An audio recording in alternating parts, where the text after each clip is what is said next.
I was just saying, like, we find our people, right? But also, I'm surrounded by a lot of people who I think show enough symptoms of possible diagnostic criteria for autism that I don't know that I'm 100% sure that 1% is the true number. And so, yeah, I don't know. It is what it is.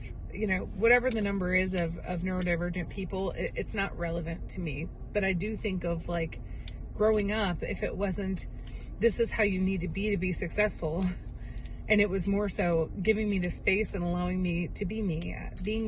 I've always been loud. I've always been boisterous. I've always had a very big personality. I've always had a childlike energy. I've always had, and there was a point where that was kind of stifled out of me a little bit.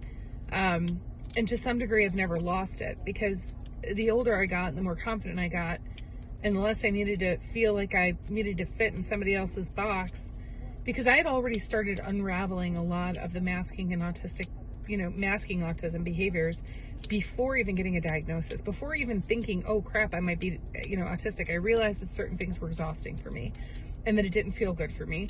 And so I started, doing that. And then the more I did that, the more I realized, oh crap, I think I'm autistic. And then it just didn't matter until it did.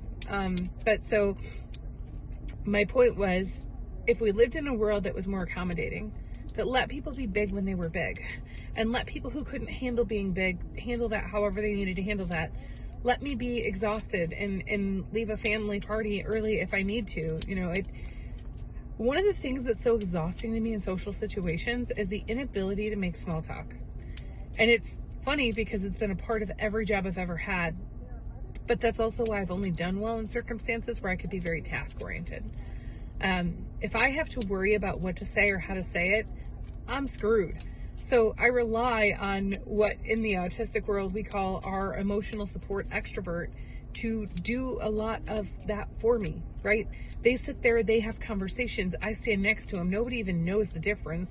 They don't care who's talking. I stand there and smile and participate where I have to. And all of a sudden I'm a part of the conversation. Everyone thinks I'm social. This is great. In fact, for a long time, I've been saying that I needed to hire someone to be that for me so that I could be me. And I guess I just probably answered one of the biggest questions I had right there. I forgot about that. But anyway, give me a follow, come along for this journey, because we're gonna uncover it in the most real, raw way possible. But I'm autistic, and it's gonna be okay.